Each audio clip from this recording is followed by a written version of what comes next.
So good morning. This morning we're going to be looking at the humility of God. And a week ago, some of us went to a study with another local group, and that was a study about humility. There's many good verses shared and some great discussion. And before I even went, I knew what the topic was, and I thought that would be a good study topic for us to follow up our study on sovereignty. So we're going to do that today. And of course, we've been studying many biblical terms with the goal of understanding them in light of the truth of God's character. And so 2 weeks ago, we studied the sovereignty of God. So now a study of his humility fits right in. Because don't we think it must be hard to be humble when you're at the top? And God is certainly at the top. Okay. Humanly speaking, yes. Yes. So, of course, being sovereign, the boss or the highest authority in most situations is not conducive to humility. It would seem natural to think that God could become proud. There is a saying attributed to John Edward Acton, a British baron and Catholic historian, in a letter written to Bishop Mandel in 1887, in which Acton wrote, "Power tends to corrupt, and absolute power corrupts absolutely." You've probably heard that before, or some variation. Mm-hmm. Do we see any corruption in the world today among powerful people? Oh, yes. Absolutely.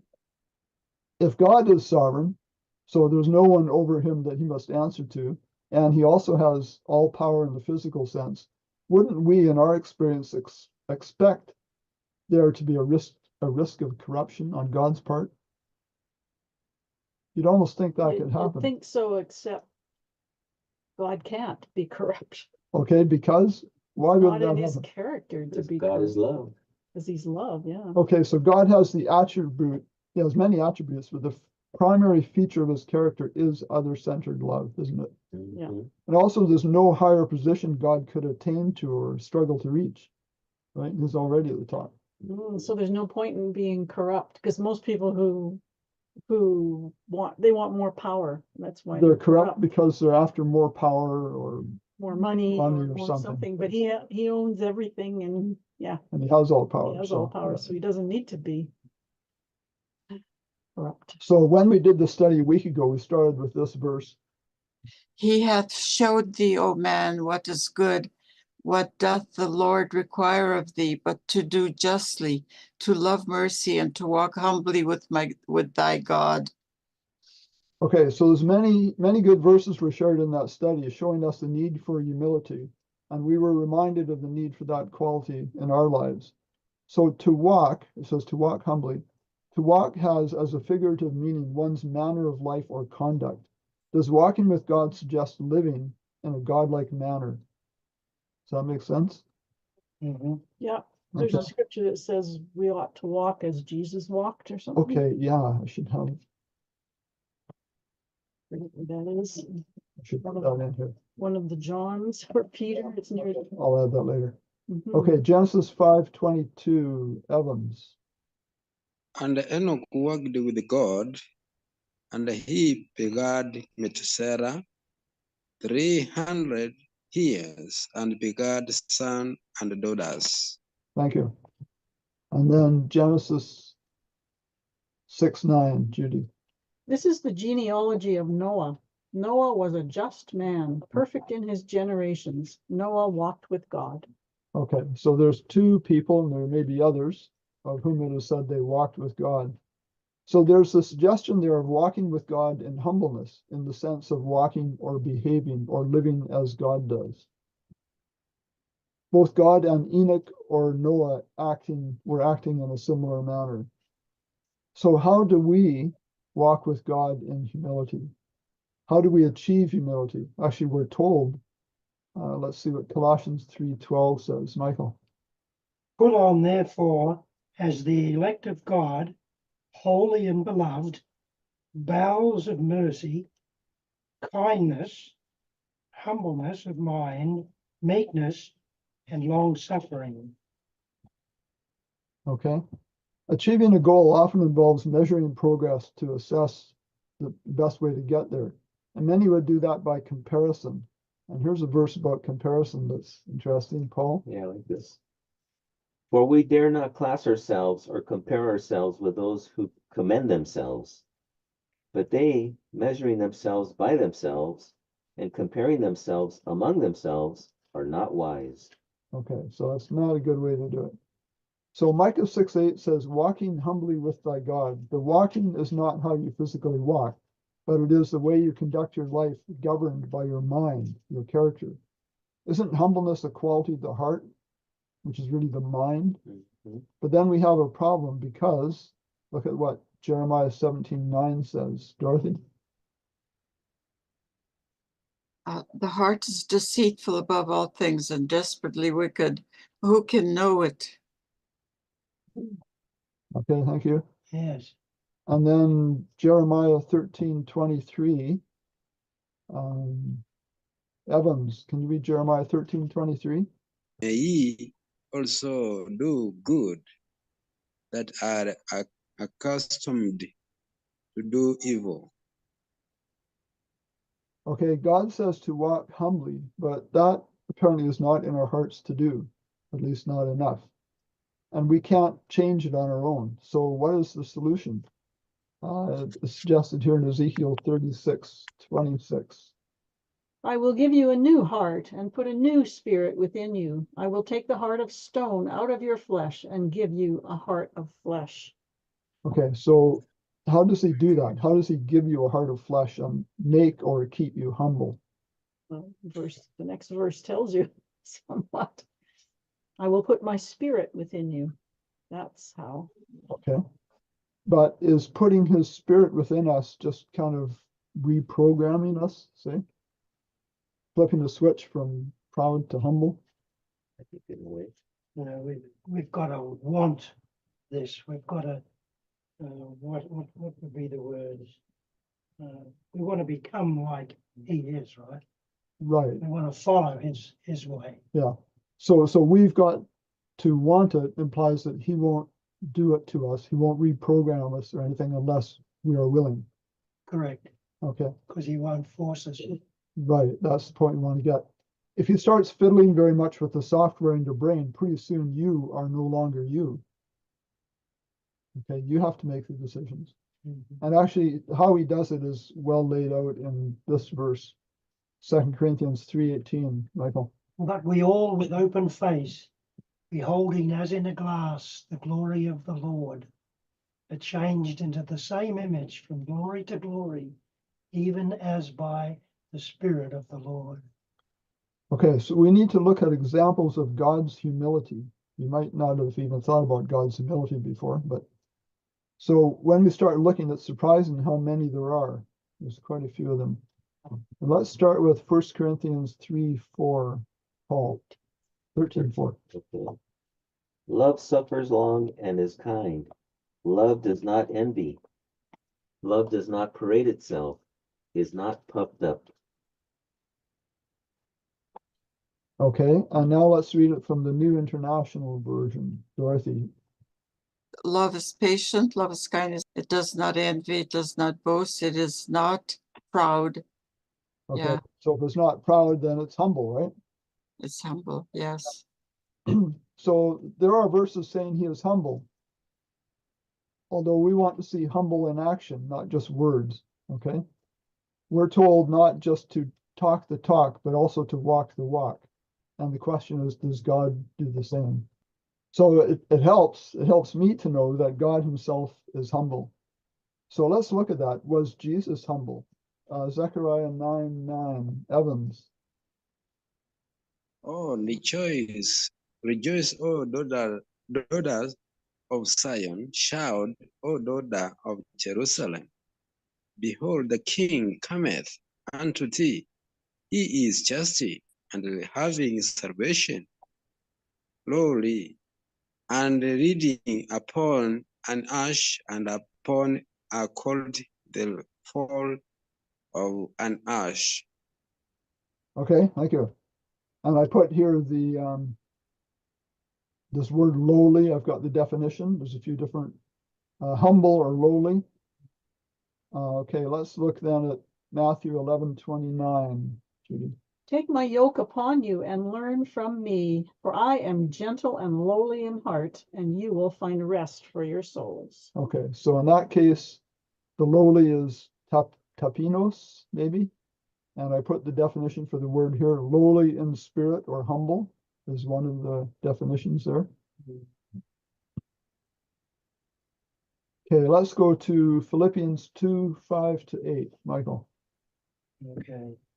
Let this mind be in you, which was also in Christ Jesus, who, being in the form of God, thought it not robbery to be equal with God, but made himself of no reputation, and took upon him the form of a servant, and was made in the likeness of men. Verse 8 as well.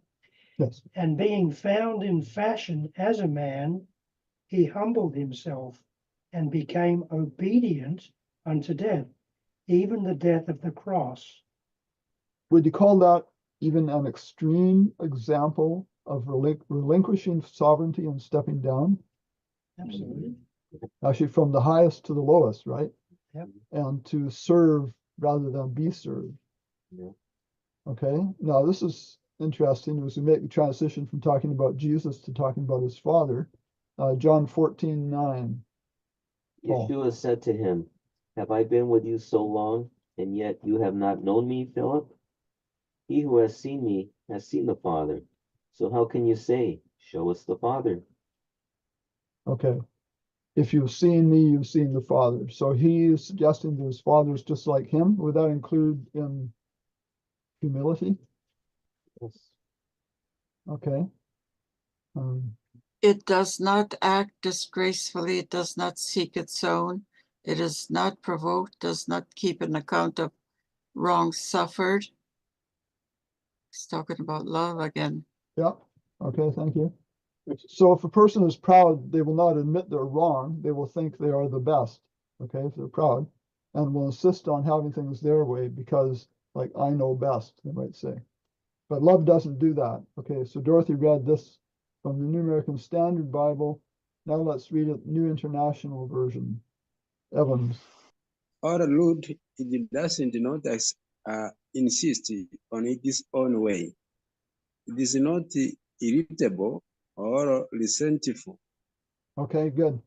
It does not, love does not insist on its own way. Okay, so now we could ask the question, God, and I put here love, does not insist on his own way. Now, to a lot of people, that might seem kind of surprising. Doesn't he insist on us doing things his way? That's what we've been led to believe. Yeah, we're led to believe that the Bible teaches exactly that God insists on obedience, insists he's on like doing things us, his yeah. way. Yeah, like us. So are there examples in the scripture of God not insisting on his own way? Well, it turns out there's quite a few. And there's a principle I refer to as divine accommodation. Accommodation where God does not insist on getting his own way, but even gives in, we could say, to the wants and desires of others. And this is a good verse for that. Not talking of a specific example, but in general, God does this. Psalm 145:16. You open your hand and satisfy the desire of every living thing. Okay. Notice not just the need, but the desire. Okay. Yeah. And I put here a definition of accommodation, the act of accommodating, adjustment of differences, anything that supplies a need, want, favor, convenience, etc. Okay. So let's look at some divine accommodation examples. And we're looking for examples. This is mainly Old Testament, where God gave Israel what they wanted, even though it was not what he wanted. Okay. He did not insist on his own way, but he gave them what he wanted. And I would say that is evidence of God's humility. And the first example, and it's a very good one, is granting Israel a king. So let's read 1 Samuel 8:4-6. Michael. Then all the elders of Israel gathered themselves together and came to Samuel unto Ramah, and said unto him, Behold, thou art old, and thy sons walk not in thy ways. Now make us a king to judge us like all the nations. But the thing displeased Samuel when they said, Give us a king to judge us. And Samuel prayed unto the Lord. Yeah, the thing displeased Samuel. So that indicates he saw there was a problem. Okay. Yikes, they're asking for a king, and God is their king. So he went to God to say what was going on. And we read that in verses 7 to 9. Paul. And the Lord said to Samuel, heed the voice of the people in all that they say to you.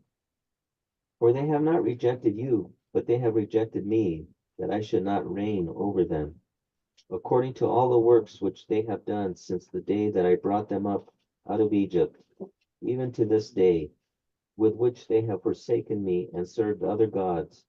So they are doing to you also. Now therefore heed their voice. However, you shall solemnly forewarn them, and show them the behavior of the king who will reign over them. Okay, so God said to grant them their request. We call that an accommodation, even though it was not the best for them. And he told Samuel to explain to them why it was not a good idea. And Samuel did that, and we see that in verses 10 to 17. Dorothy, 1 Samuel 8, 10 to 17, please. And Samuel told all the words of the Lord unto the people that asked of him a king. And he said, this will be the manner of the king that shall reign over you. He will take your sons and appoint them for himself, for his chariots and for his horsemen. And some shall run before his chariots. And he will appoint him captains over thousands and captains over fifties, and will set them to ear his ground, and to reap his harvest, and to make his instruments of war, and instruments of his chariots. And he will take your daughters to be confessionaries, and to be cooks, and be bakers. And he will take your fields and your vineyards, and your olive yards, even the best of them, and give them to his servants. And he will take the tenth of your seed, and of your vineyards, and give them to his officers and to his servants. And he will take your men servants and your maid servants and your goodliest young men and your asses, and put them to his work. He will take the tenth of your sheep, and ye shall be his servants. Okay, does that sound like a good deal For the No king, way. for the king, yes. for the king? I don't know why the people would accept that, except they were set on having a king. They wanted to be like all the other nations. Crazy. Be careful what you ask for. Yeah, exactly. So God had Samuel tell them that they would have to bear the consequences of their decision. And we just read all those consequences listed out as to what would happen. So let's read verse 18. Evans, 1 Samuel 8, 18. And ye shall cry out in that day because of your king, which ye shall have chosen you. And the Lord will not hear you in that day. So even after having the dangers of a monarchy explained to them, they still insisted on having a king, which was granted. Okay, verses 19 to 22. Nevertheless, the people refused to obey the voice of Samuel, and they said, no, but we will have a king over us, that we may be like all the nations, and that our king may judge us and go out before us and fight our battles. And Samuel heard all the words of the people, and he repeated them in the hearing of the Lord. So the Lord said to Samuel, heed their voice and make them a king. And Samuel said to the men of Israel, every man go to his city. This verse from 1 Chronicles 29:32 is very interesting. This verse shows that it is the Lord who should have been reigning over them. Okay, then Solomon sat on the throne of the Lord as king instead of David, his father, and prospered, and all Israel obeyed him. Okay, so the point is, it's the throne of the Lord. There should have been God on that throne. Okay. Yeah, So it could say, instead of the God of Israel. Notice, because either David or Solomon were both there in his place, right? Notice also that the people did not entirely reject God. They just rejected God's role of reigning over them and directing their affairs via the prophets, such as Samuel, as he had done previously. They wanted a king instead. So is that a clear example of accommodation, of God giving in to the desires of people, Oh, yeah. Yes. of God's humility? And it's, in a way, it's the best example because not only did he give them what they wanted, but he stepped down and allowed them to put someone else in his place. That's essentially what happened. Okay, and he went further than that even. Since there was no established monarchy and line of succession from an established monarchy, who would be king? God knew the sort of king they desired. He made the decision and chose a man that would please them, okay, not himself. So on the day the king was presented, they were reminded again that it was not a good idea. 1 Samuel 10:19. But you have today rejected your God, who himself saved you from all your adversities and your tribulations. And you have said to him, no, set a king over us. Now therefore present yourselves before the Lord by your tribes and by your clans. So remember, when Saul was chosen, he was head and shoulders above the others. Okay, so he was very much appealed to them to be their leader. So let's read this, 1 Samuel 10:23-25. Dorothy. And they ran and fetched him thence, and when he stood among the people, he was higher than any of the people, from his shoulders and upward. And Samuel said to all the people, see ye him who the Lord has chosen, and there is none like him among all the people. And all the people shouted and said, God save the king. Then Samuel told the people the manner of the kingdom, and wrote it in a book, and laid it up before the Lord. And Samuel sent all the people away, every man to his house. Okay, so they liked Saul. They thought he'd be a great king. So the manner of the kingdom that Samuel wrote in a book was what he had told them earlier in these verses we read. After Saul's first military victory as king, Samuel presented him again, confirming that he was their choice. 1 Samuel 12:13, Evans. Now therefore, behold the king ye have chosen, and whom ye have desired. And behold, the Lord had set a king over you. Okay. So really, Saul was their choice, not God's. This was another accommodation on God's part. God picked Saul, but he was a man who matched the ideals of what the people wanted. If God had felt free to pick a man to be king at that point, like a man he wanted, it would have been someone like David, right? I don't have that verse in here, but he referred to David. I don't think I have it, a man after his own heart. So again, it was confirmed that what they had done was sinful in 1 Samuel 12:19-20. And all the people said to Samuel, pray for your servants to the Lord your God, that we may not die, for we have added to all our sins the evil of asking a king for ourselves. Then Samuel said to the people, do not fear, you have done all this wickedness, yet do not turn aside from following the Lord, but serve the Lord with all your heart. Okay. So while they had done wickedly, they had not totally turned from following God, and he continued to work with them despite their rejection of him. Really.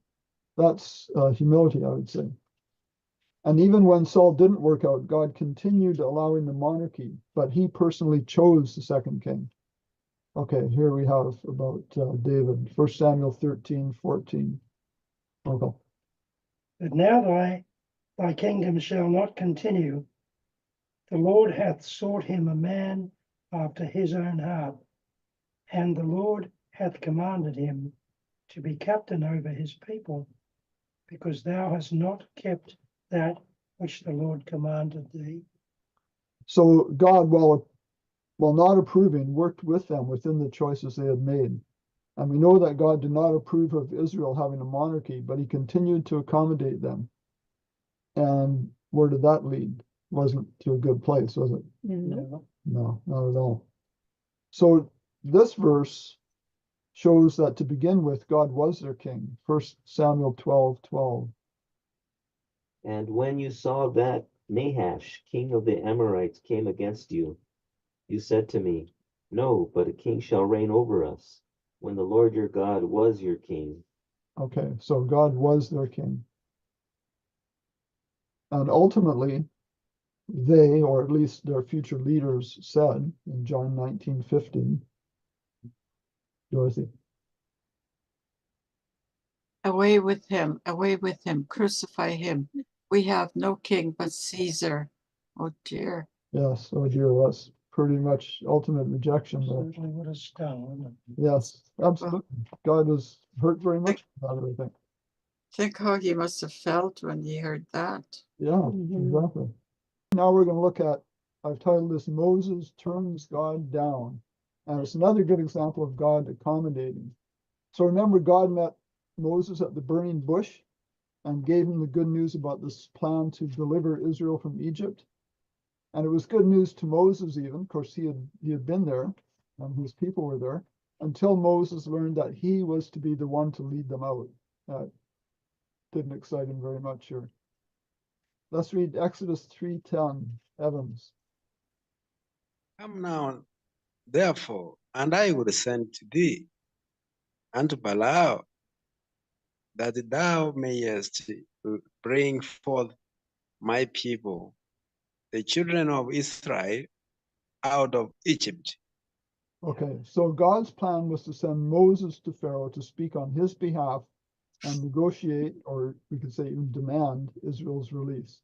So I'm going to expand on this little illustration here. I call this Plan A. God appoints Moses to speak. That was the original plan. How should Moses have responded to that? Yes, God, I'll do it. Okay. Yes, or something like Isaiah said, here am I, send me.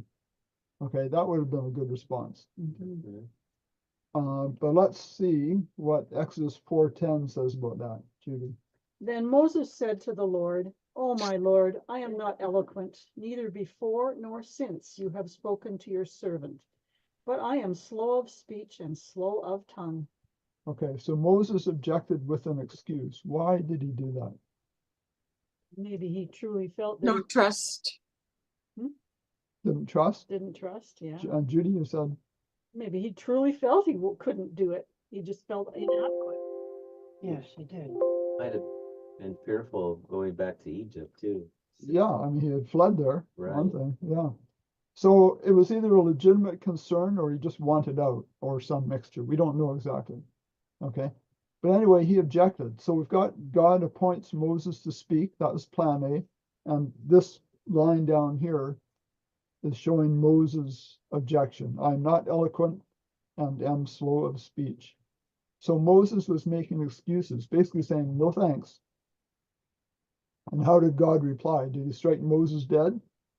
No. Basically, God accommodated Moses' concern and proposed a plan B, a workaround for the problem, for Moses' concern. 4:11-12, Michael. And the Lord said unto him, Who hath made man's mouth? Or who maketh the dumb, or deaf, or the seeing, or the blind? Have not I the Lord? Now therefore go, and I will be with thy mouth, and teach thee what thou shalt say. Okay. So expanding on this diagram, we've got Moses' objection and God proposes a solution. Okay, I will teach thee what to say. So we could call that plan B. So God was saying, okay, I will accommodate your concerns. Yep. That should have taken care of Moses' concern. I mean, what better teacher could one have, of what to say or how to speak? But how did Moses respond to that? Exodus 4:13. But he said, oh my Lord, please send by the hand of whomever else you may send. Not me. We've got plan B, and now we've got Moses objecting again. Please send someone else. And here's some other versions for verse 13. Let's read them off the screen because there are different versions here. English Standard Version. Dorothy? But he said, "Oh, my Lord, please send someone else." Okay, and then the next one, Evans, if you can read that, but Moses. But Moses again pleaded, Lord, please, I send anyone else. Okay, so you can almost hear Moses in desperation, essentially, no thanks, send someone else. I don't want to do it. So what was God's response? I think Moses was hearing for nothing, but he was a stammerer, maybe. That's why he was saying that, may you send someone else? Because I'm not speaking well. Yes. And he said, Is not Aaron the Levite your brother? I know that he can speak well. And look, he is also coming out to meet you. When he sees you, he will be glad in his heart.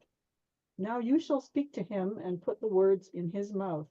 And I will be with your mouth and with his mouth, and I will teach you what you shall do.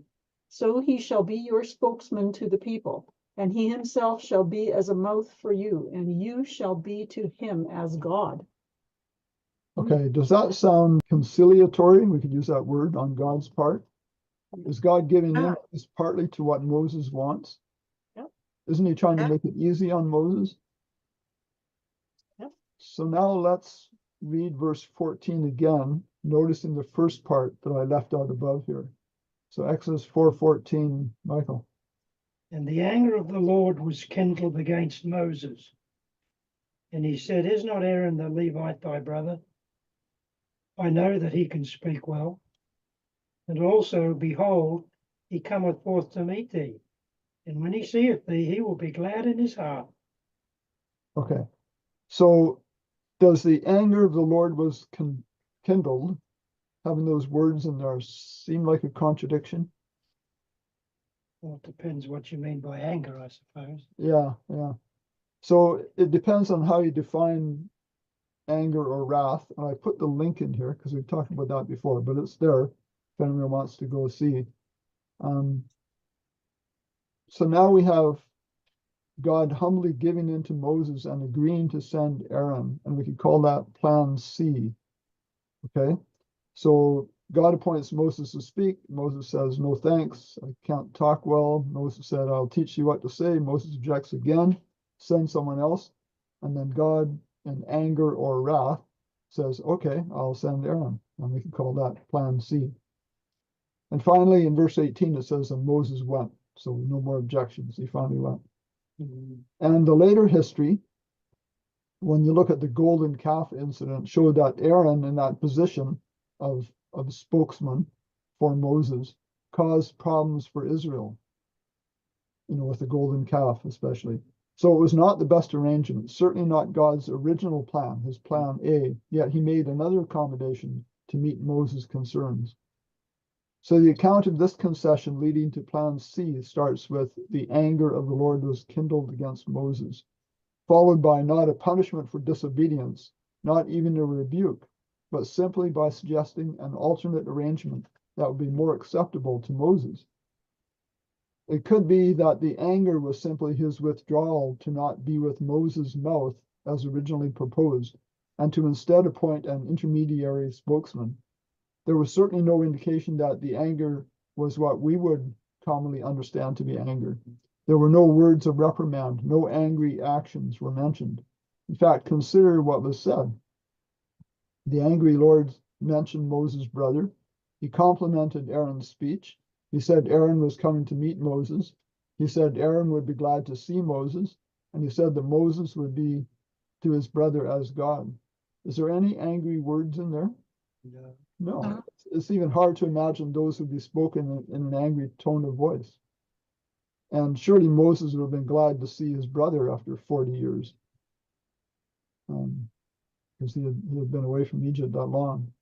So God's anger, wrath, fury, etc. is consistently used in Scripture in association with his withdrawing from people or from certain aspects of their life or situations. There are certainly times when he abandons them to a much greater degree than simply not using them as a spokesman to a Pharaoh.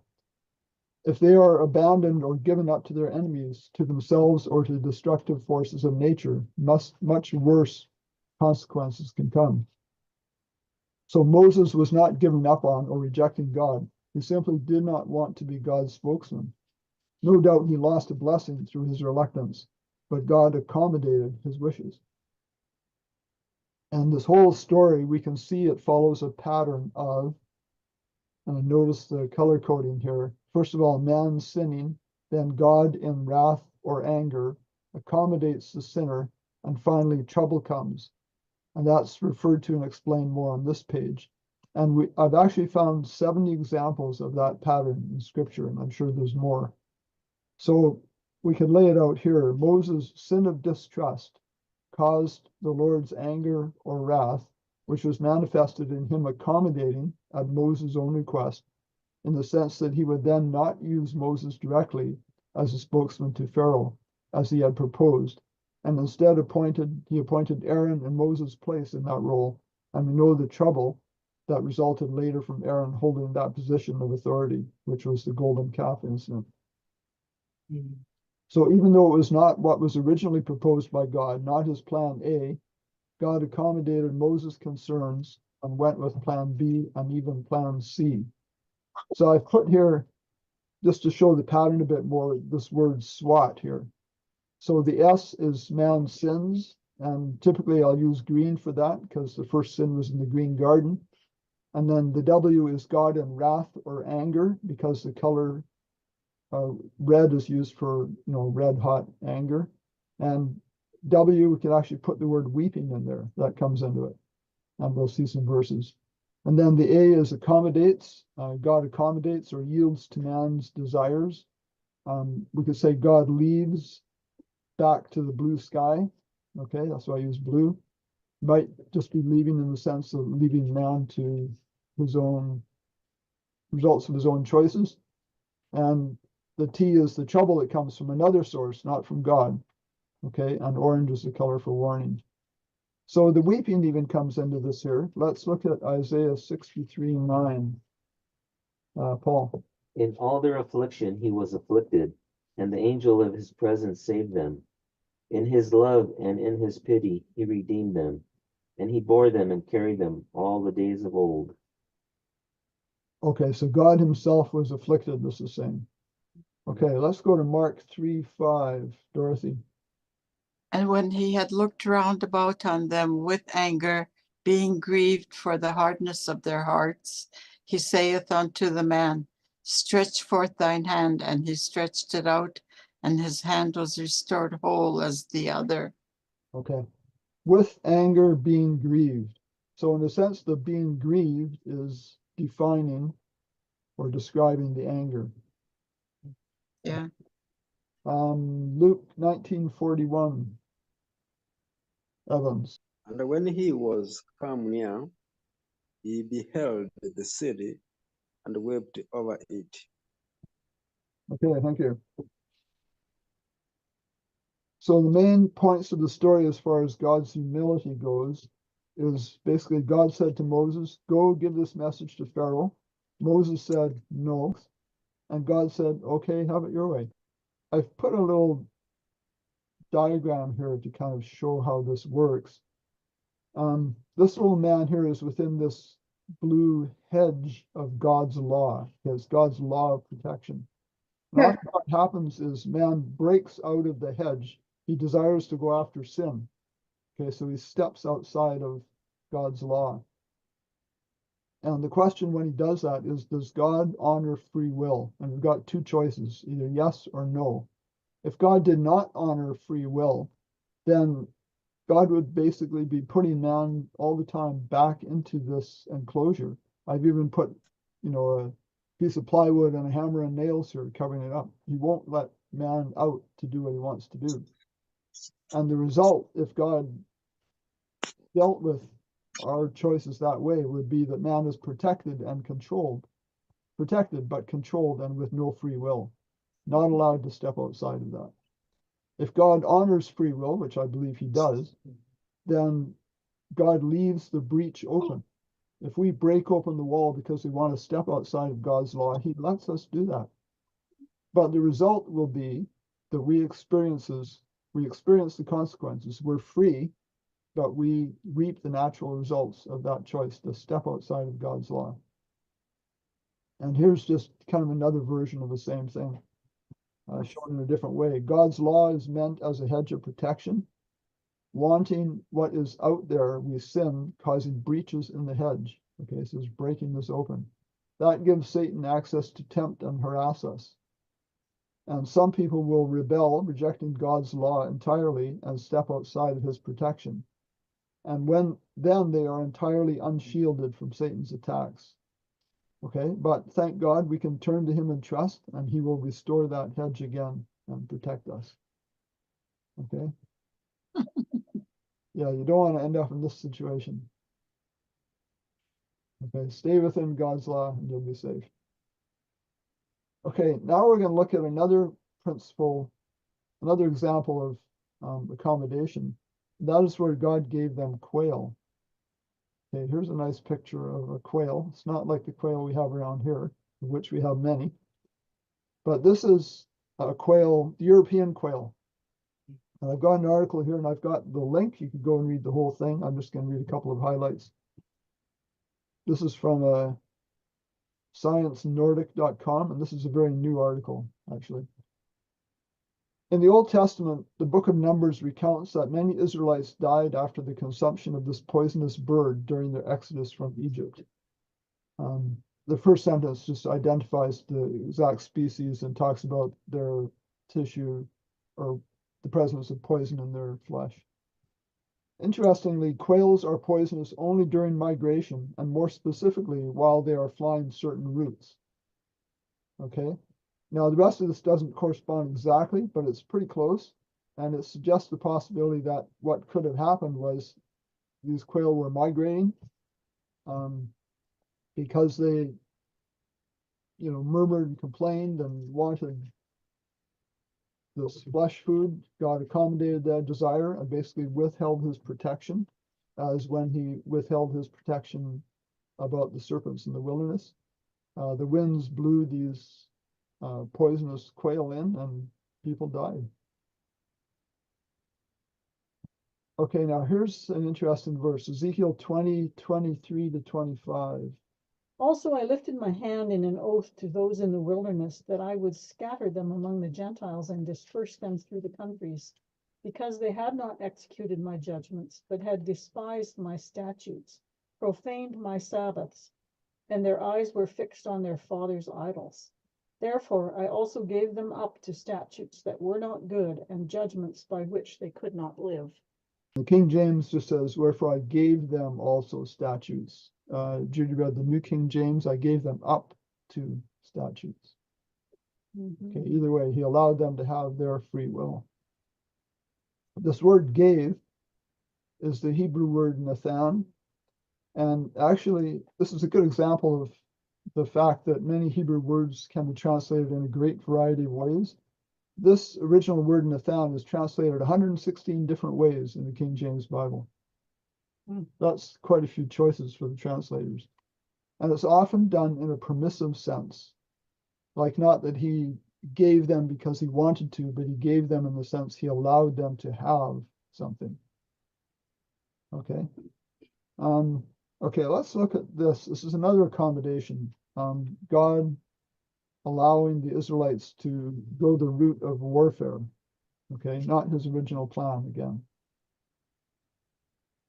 So when the Israelites left Egypt, they did not have weapons of war, nor were they trained or in any way prepared for conflict.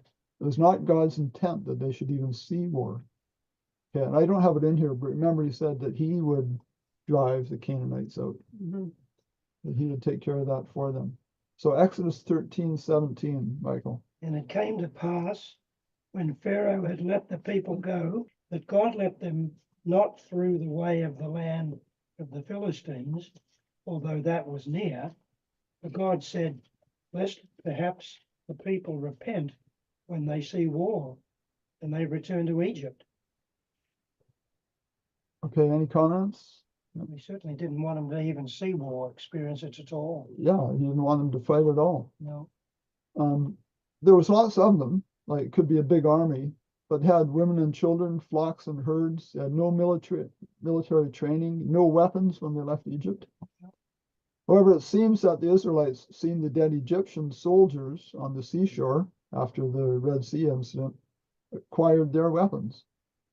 Exodus 14:30, Paul. So the Lord saved Israel that day out of the hand of the Egyptians, and Israel saw the Egyptians dead on the seashore. Okay.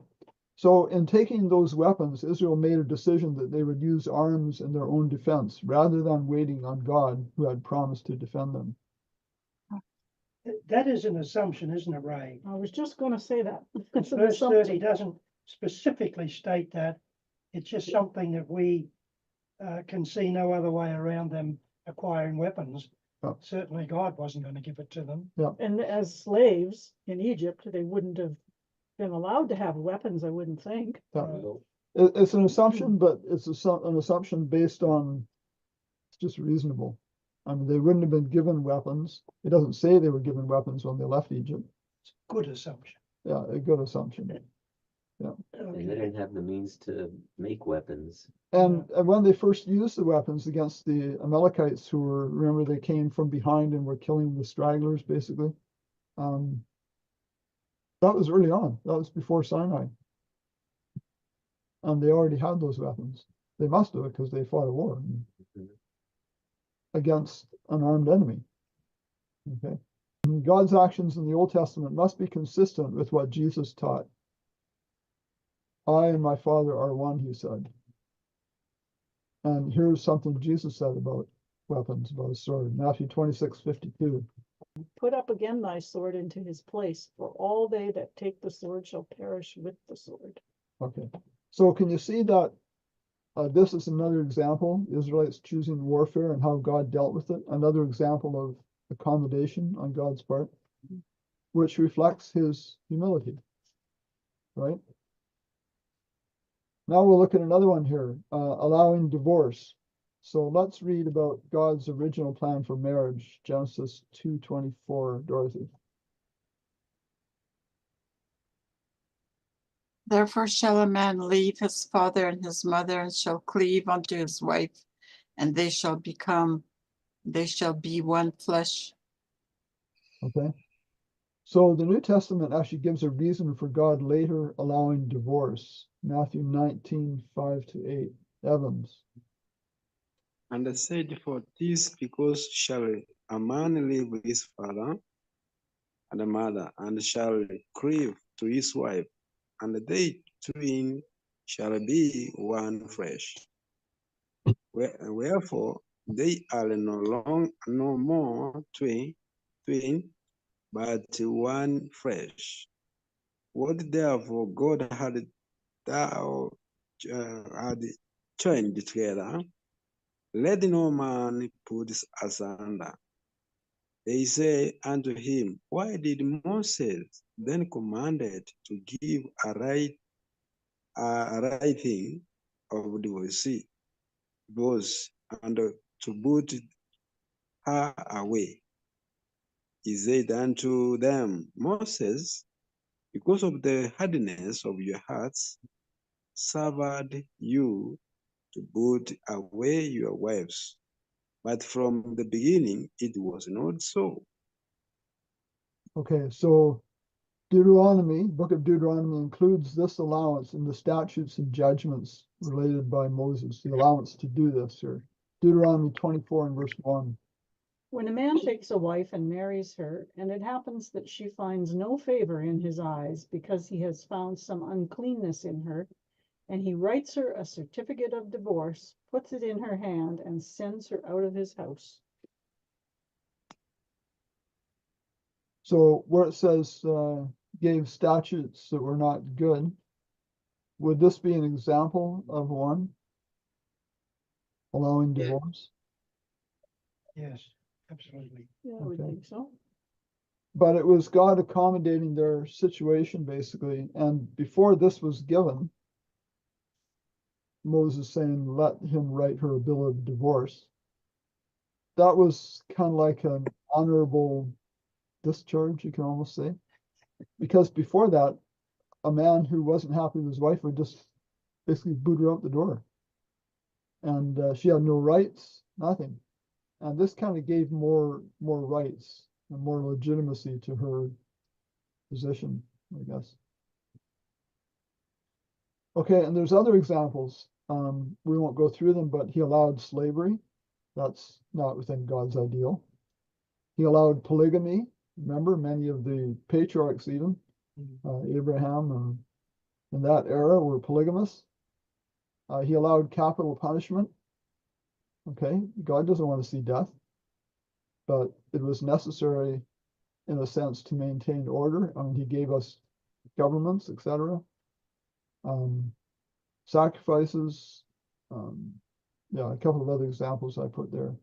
We won't go through. So let's look at this question. Is God really humble? I mean, we've seen a few examples that suggest that, but aren't there passages that sound kind of prideful on God's part?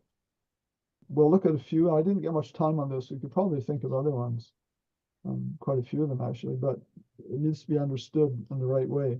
Let's consider this phrase, the Lion of the tribe of Judah. And one of the elders said unto me, Weep not. Behold, the Lion of the tribe of Judah, the root of David, has prevailed to open the book and to loose the 7 seals thereof. Okay. The Lion of the tribe of Judah is, how would you characterize that terminology? Well, we know that's referring to Yeshua, Yes. but he doesn't sort of behave like a lion as Satan is a lion. Okay. He behaves more like a lamb, Okay. right? That's why he's referred to as the lamb. Right. So the Lion of the tribe of Judah is almost contradictory, and you'll see pictures in Christian material of, a powerful lion representing Yeshua. It kind of makes him sound more prideful than humble almost. Yeah. Anyway, I've put the link here for a study we did on the Lion of the tribe of Judah. And let's take note that prevailed is usually translated as overcome. Okay, as in these verses, Revelation 12:11. Paul. And they overcame him by the blood of the Lamb and by the word of their testimony, and they did not love their lives to the death. Okay, and then Revelation 3:21, Dorothy. To him that overcometh will I grant to sit with me in my throne, even as I also overcame and am set down with my Father in his throne. Okay, so prevailed there in Revelation 5:5 is translated, the same original word is translated as overcame in these verses. And here's another one actually, 1 John 5:4, Evans. Okay, for whatsoever is born of God overcometh the world, and this is the victory that overcometh the world, even our faith. Okay, so that word is most often used as overcoming through faith. And prevailed, the way it was used in Revelation 5:5, sounds more like prevailing over someone else, like to conquer, which starts to sound rather military, like overcoming by power and might. So on careful examination, this is very interesting. The Lion of the tribe of Judah is what kind of a lion? It actually tells us in Genesis 49:9, Judah is a lion's whelp. Okay, so Cub. yeah, it's actually a cub. It's not a full-grown male fierce lion. Okay, and Ezekiel 19:2 is interesting. It talks about a lioness who lays down nourishing. She nourished her whelps. Okay, nourished her whelps, and she's lying down. She's nursing them. This tells me that a whelp is actually a nursing lion cub. That's in contrast to this verse, 1 Peter 5:8. Be sober, be vigilant, because your adversary, the devil, walks about like a roaring lion, seeking whom he may devour. It's interesting to lay out and look carefully at the contrast here. Jesus is the Lion of Judah, a lion cub being fed, and Satan is a roaring lion looking for someone to eat. Okay, quite a contrast there, right? Mhm. In Philippians 2:6, it says, Jesus thought it not robbery to be equal with God. In Isaiah 14:14, Satan said, I will be like the Most High. Okay. And Jesus humbled himself to the point of being obedient unto death in Philippians 2:8. And Satan said, or it said of Satan, thine heart was lifted up. So exactly the opposite in each case, right? Quite a contrast. Yeah. So this Lion of the tribe of Judah is not coming with lightning in his fists, as the song goes. Rather, our awesome God is so awesome because he can overcome while being humble, without using force, and while by putting others first, because he does respect the free will of others.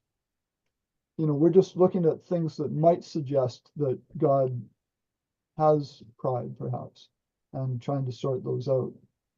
Let's look at this verse, Isaiah 6:1, Michael. In the year that King Uzziah died, I saw also the Lord sitting upon a throne, high and lifted up, and his train filled the temple. Okay. And I put a few things in here. I didn't quite get a chance to get all this worked out here, but what does high and lifted up suggest? To me, it's Exalted. high and lifted up, like Mhm. it physically high above. Okay, which might suggest what? Exalted. He's exalted, he's honored, Okay, exalted and he's honored. magnified. Right, okay, all good terms. But does he do that himself? No.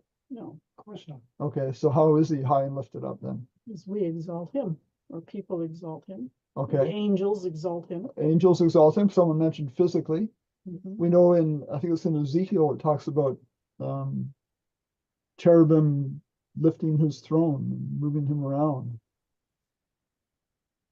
Right? He doesn't lift himself up, he's lifted up and honored by others. No. Okay, that's the point.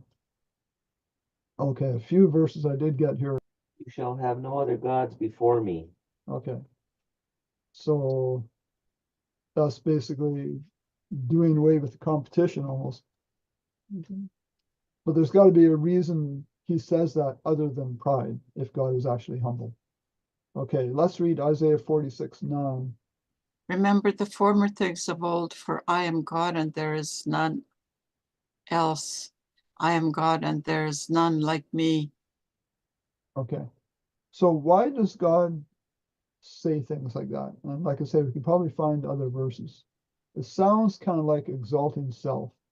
But what's God's motive for saying things like that? Just don't mess with me.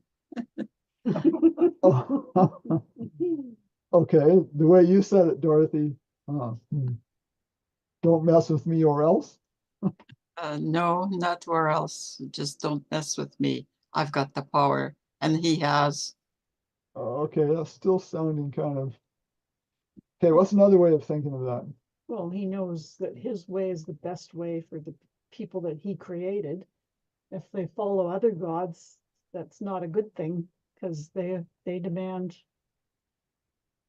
human sacrifices and horrible other things too, but he doesn't do that. Right. Any suggestions of like follow me, don't go after others? It's not because God is proud or he wants the glory or anything, but it's for the good of his people. Yeah, he wants to maintain us to have life. Yeah. His way is life, right? And he knows because he created us. And if we don't follow him, all the other gods, small g, because there's only one big God, Yeah. are idols, and they lead to death. So life and death. Okay. So it's totally for the good of his people. And actually that verse would be good in here. I desire, however it goes, that thou might have life and have it more abundantly. Yeah. They can only have that abundant good life by following him. Those Because- idols are demons. Yeah, you're gonna get in big trouble following them. And he says a few things about pride, or a few things are said here, like Proverbs 8:13. Evans, Proverbs 8:13. Okay, the fear of the Lord is to hate evil, pride, and arrogancy, and the evil way, and the froward mouth do I hate. Okay. He hates things like that, including, and maybe especially pride, is first on the list, because why? Well, again, it leads to death. Okay, it's going to lead to death potentially among his people. That's sin. Okay, Proverbs 6:16-17. These 6 things the Lord hates. Yes, 7 are an abomination to him. A proud look, a lying tongue, hands that shed innocent blood. And then Okay, there's more. and there's more on the list. That's the first verse in the list, and the first one in the list is a proud look. Okay, he does not like pride. In fact, we understand that pride in Satan's heart, it seems, was quite possibly the first sin ever. Not just among people, but ever. Envy. Yeah. Mhm. Well, if you're busy loving yourself, you're not loving God and others. Right, right. Resist not evil, let him have thy cloak also. If he demands to go a mile, go with him 2 miles, that ye may be the children of your father. Okay, that you would be like your father, because your father would do such things. And this is a good verse to end with, I think. But we all, with unveiled face, beholding as in a mirror the glory of the Lord, are being transformed into the same image from glory to glory, just as